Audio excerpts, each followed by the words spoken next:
Hi everyone, welcome to another workshop provided to you by the Writing Support Center. My name is Genesis. I'm one of the faculty in the Writing Support Center, and today we're going to be talking about providing helpful peer feedback. Just a reminder that if you are doing this workshop for extra credit or as a class assignment, you will need to complete the worksheet in order to demonstrate that you watched the workshop to its entirety. So here's an outline of today's discussion. So we're going to be talking about what is peer feedback and why is it important, acknowledging why it's difficult to provide constructive feedback, how to give peer feedback, and then lastly, we're going to end with a short activity just to have you all practice giving feedback to someone. So what is peer feedback? Peer feedback is exactly as how it sounds. It's feedback provided by someone who shares the same academic status as you. So what this means is that usually it's feedback that you are giving to another classmate or someone who also identifies as a student at the school that you're attending.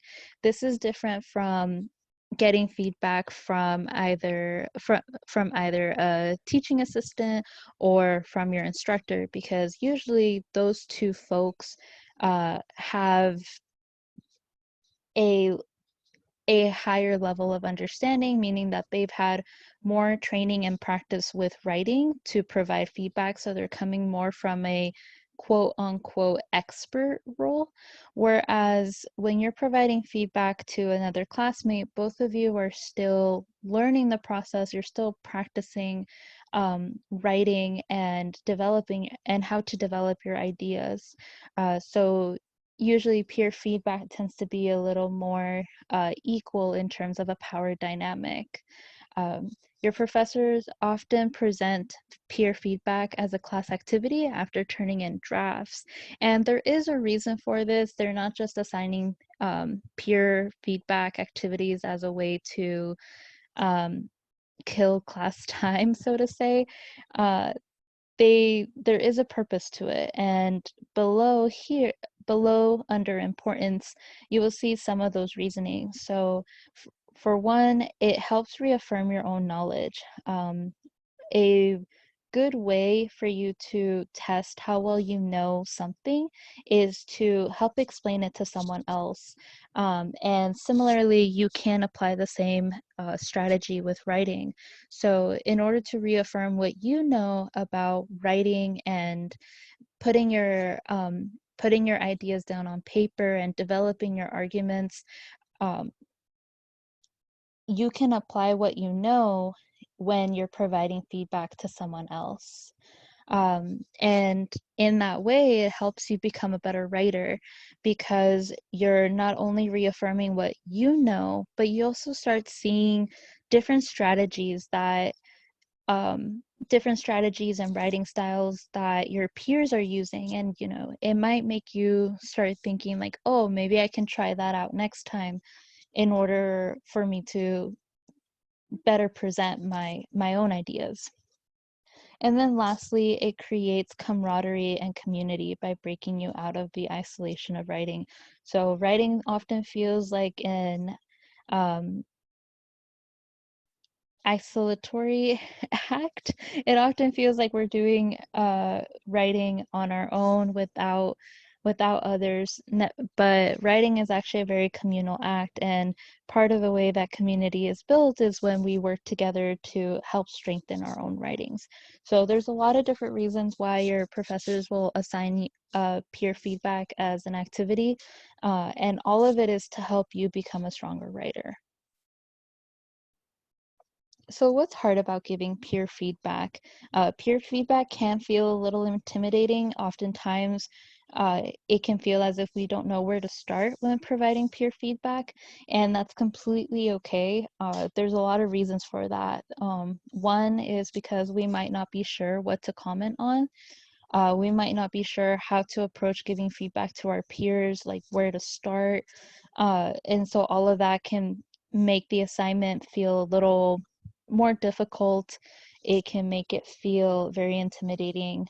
Um, And, it might lead to those feelings of, I'm not qualified to give feedback on writing, um, because we're still students, or you all are still students. And so sometimes that status of a quote unquote student can have you feeling like you're not qualified to give feedback. But being a student probably makes you extremely qualified to give feedback, because you are also learning just as your peer is learning. Um, Another reason why it's hard to give peer feedback is because there's a lack of practice providing feedback. Uh, feedback, Providing feedback is a skill that takes practice. Um, learning how to learning how to pinpoint certain areas that could use improvement, and then while also balancing the areas that are really strong and you want to see replicated. All of that takes time to develop as you start being able to see the different ways that someone builds their argument. And then lastly, and I think this is probably one of the biggest reasons why it's hard to give peer feedback, is because there's a heavy responsibility that comes with it, because you know that your peer might make changes based on your suggestion, which might impact the way that uh, the essay is graded. But nevertheless, also remember that um, you are both learning, and your peer might also choose not to make the changes. So at the end of the day, your classmate is going to be the one that decides what they want to change about their essay and what they want to keep the same. So um, it's even though it is a heavy responsibility, more than anything, it's practice for yourself. And then likewise, it's also kind of hard to ask for feedback. So you don't only need to give feedback or ask for feedback in a classroom setting, you can also ask for it outside of the classroom, but that could also be difficult. And part of that reason is because we're worried about negative feedback. Um, it's We're worried that someone is just going to rip it apart, and even though you put so much work into the paper, and that's very intimidating to go up to someone and ask them, hey, can you look over my essay, when you're not sure if all they're going to do is just give you negative feedback as opposed to constructive feedback. uh, Also, we may not know whom or how to ask. How do you go up to someone, whether that's a friend or a tutor, a different classmate, and ask them to provide feedback? Another reason could be we don't want to take up someone's time, because definitely as the paper gets longer, more time is going to be dedicated to getting feedback in return. And so that could be another reason why we decide not to ask for feedback. uh, you may have gotten unhelpful feedback before, and those unpleasant experiences can lead into not wanting to pursue getting feedback. And then finally, since everything is remote now, we might not be sure how to reach out to ask someone, hey, can I get some feedback on this paper that I'm working on?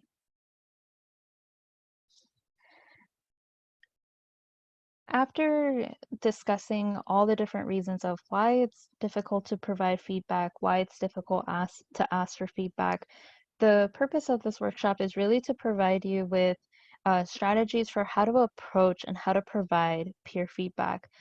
So these next two slides are going to focus on exactly that. This first slide is focusing on academic writing, and then the second slide is going to be focusing on creative writing, because we also provide feedback in creative writing workshops. But when we're focusing on academic writing, you really want to focus on content or higher order concerns before commenting on lower order concerns such as grammar and spelling. So oftentimes, especially if you're newer to providing peer feedback, it might seem really easy to provide feedback on grammar issues, spelling issues, spelling mistakes that you may see. But this actually isn't really helpful to the writer. On the contrary, it might actually make the writer a little frustrated because they might not know what to do with it and they might only see the grammar issues rather than the content. So, whenever you're providing feedback, you really want to focus on content first. How is the writer building their argument? Can you pinpoint their thesis? Are they supporting their thesis through their topic sentences? Are the quotes that they chose, are they helping their argument? Those kinds of questions are the questions that you want to focus on, and the aspects of the essay that you want to focus on. Another reason why we tend to leave providing feedback on grammar and spelling towards the end is because if you're focusing on providing feedback on grammar or spelling, if this is a first draft, the writer might end up changing the sentences around. They might take out a sentence that ended up having a lot of grammar issues. They might end up taking it out and replacing that sentence. So you spent a lot of time providing feedback on a certain sentence that the writer didn't even end up keeping. So for that reason, it's not necessarily the most helpful thing to provide feedback on grammar and spelling as your first point of review. So those are just some of the reasons why we recommend focusing on content or higher order concerns before commenting on things such as grammar and spelling. Uh, on the screen are some content-based questions that you can ask as you're reviewing a peer's paper. So the first is, does the writer understand the assignment? Your professor provides a prompt that they want you to review, and that prompt tells you how they want you to respond or what they want you to focus on in the paper. So that's always a really good place to start is the essay answering the prompt, or are there areas where it seems like it's drifting into something completely different? And if it is, then that's very helpful feedback to provide your classmate. Is their content factual and demonstrating understanding of class material? So usually your essays are a reflection of what you have been discussing in class, and you want to make sure that the ideas being presented are in a way that's understandable and reflects some of the discussion points that have happened in class. So, kind of thinking back to the discussions that have happened, does the essay reflect those ideas that have been discussed? Can you pinpoint the author's main argument and how they support it? So again, going back to that thesis statement, is the thesis statement, um, can you find it in the essay? Do the topic sentences match the thesis statement? Does the introduction set up the thesis statement? And does the conclusion reaffirm what they said they were going to argue? Those kinds of items.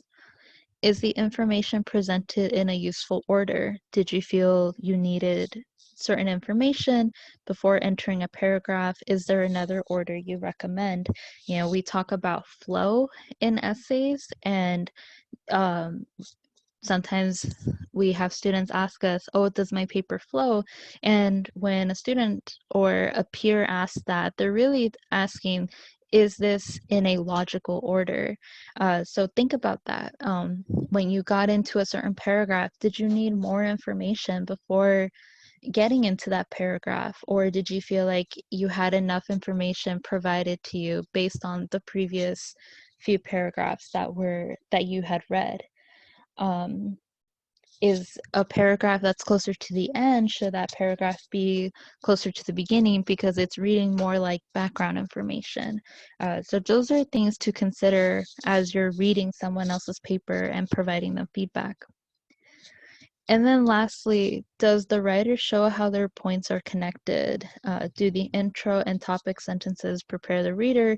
Do you follow the essay? So again, just thinking back to how does everything connect? Because at the end of the day, the different topics in an essay should all be connected to prove a main argument. And so we really want to make sure that the paper is doing that. So when you're providing feedback to your peer, you want to ensure that they are demonstrating the connections between all of their points. And if there's any parts that you find confusing, those are especially important for you to note, because if it's confusing to you, it might be confusing to someone else. And so your peer might need to go revisit that particular part of the essay in order to make that information clearer. And as I mentioned, not only do we provide feedback in an academic setting, but we also provide feedback in a creative setting. So similarly, when you're providing feedback in a creative writing workshop, you do want to point out what the areas that are confusing. You do want to see if you can pinpoint the main idea, what is the theme, what is the purpose of the poem, but you also want to make sure that you balance it with positive points too. So you want to make sure that you're pointing out what works well in a piece. So selecting 2 areas that work really well in the piece that you think that could be maximized throughout the essay. So this could include either a certain type of imagery, a certain type of rhythm that is being used throughout the poem. It could be a metaphor, those kinds of things. So really just selecting what is working well that the author can either duplicate or use in future work. Point out 2 to 3 areas that need improvement. So what are 2 to 3 changes that the author could make that would have a really big impact on the writing. So this could be either moving a stanza or moving a paragraph. Really just thinking about what kind of changes could be made to the piece that could help maximize the intent and really impact the reader. And then finally, share your favorite aspect about the piece. Like, what did you really love? What did you really love about it? Because this feedback can help encourage the writer to use those techniques in their work, either in the current piece that you read or in future pieces that they will write. And I really also encourage you to do this in the academic writing as well, providing the writer with what they did well. That way it becomes more constructive rather than just negative feedback after negative feedback. So now that we've reviewed a couple of strategies on how to provide peer feedback, particularly questions to think about as you're providing feedback, in the module, there is a worksheet that we talked about earlier. So be sure to complete this activity on the worksheet that's provided in the module. And this is to help you practice thinking about those questions and providing feedback to a peer. The instructions go as follows. Read the sample essay. In the space provided, write the feedback you would provide your peer on this paper. Be sure to focus on the higher order concerns such as content, organization, and flow before providing feedback on lower order concerns such as spelling and grammar. Feel free to reference the questions provided on the how to provide feedback slide of the presentation. So if you do need to, if you need a refresher on the questions for providing feedback to a peer, be sure to go back to this slide, how to provide peer feedback for academic writing.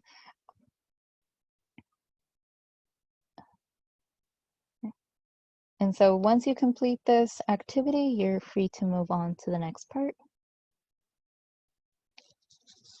So who to ask for peer feedback? So you don't only have to ask for peer feedback or give peer feedback to a classmate who's in the class that you're currently in as a part of an assignment. You can also provide peer feedback to a classmate, a different classmate outside of the one that you're assigned to as a part of the activity. And there's different reasons why you can ask these folks for feedback. So a classmate is a familiar and knowledgeable reader, meaning that they are someone who knows the material because they are learning the material with you. So they know a lot of the context behind some of your ideas that you're putting onto paper. And that can make it really helpful to see whether or not you're having the facts straight, so to say, whether you're presenting the ideas in a knowledgeable way or whether you have an understanding of the ideas that you have discussed in class. You can also ask a roommate, friend, or family member. These are interested but not familiar readers. So this is really helpful because as an unfamiliar reader, they'll let you know what parts of the essay are either unclear or what parts of the essay they might need more information on in order for you to have an understanding of the context. And they're also interested because they're there to help you. They want to help you out. So asking a roommate, friend, or a family member is really great because you're getting an outside reader who might not know all of the information from the class. And then of course, you can also ask a writing support center tutor uh, who is an interested but not familiar reader with special training. So all of our tutors are trained on how to give feedback to peers. They're also, all of our tutors are peer tutors, meaning that they're all students at PCC. And of course, they're interested in your work because they want to help. They want to help you become a stronger, independent writer.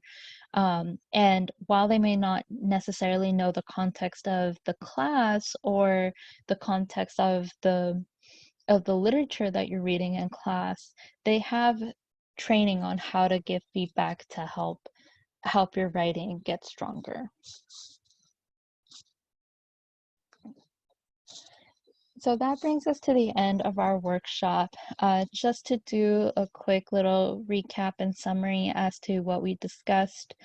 Peer review is a helpful way to reaffirm your knowledge and enhance your writing skills while helping a peer improve their work. So there is a purpose to peer feedback. It might sometimes feel a little intimidating, but that's okay because you are a knowledgeable and helpful source. So not only is your peer benefiting from this, you are going to benefit from this as well. When giving peer academic writing feedback, focus on content before giving feedback on grammar or spelling. Again, content is the bigger order concerns. It's whether the ideas are presented in an understandable way, and that should take priority over grammar or spelling, mostly because the writer might make changes to their essay. So um, providing feedback on grammar or spelling might not be the best way to start because that grammar, that sentence, that paragraph may change. When giving feedback on creative pieces, be sure to point out specific areas that work well and areas that can be improved on. So, you want to make sure you have sort of a balance between the parts of the creative piece that are working really well, and then the parts that you may have found a little confusing or could be improved. And then finally, ask and give peer feedback outside of the classroom. So don't feel like you only need to wait until a professor has assigned a peer feedback activity in order to give feedback. Providing feedback is a skill that comes with practice, and part of that practice comes from being able to help others. So be sure to provide feedback whenever someone asks for some help. And of course, as you as a student, don't hesitate to ask someone for help in getting feedback on your paper, because sometimes we need to step away from our own writing in order to see what is working and what is not. And a second pair of eyes can help us pinpoint those areas. All right. If you would like to get some more information, you're more than welcome to check out these two websites. Um, this workshop was adapted from the University of North Carolina, Chapel Hill, the Writing Center, their article on getting feedback. It's a really great article on how to provide feedback, how to get feedback, the questions to ask, and then what to do with the feedback that you are given. You can also look at academic writing success, writing groups 101, how to give and get powerful writing feedback. Both of these articles are really great with a lot of really helpful tips and tools on how to provide and give helpful feedback. All right. So with that being said, thank you all for listening to this workshop. Please continue to stay safe and healthy, and we look forward to having you in our next workshop.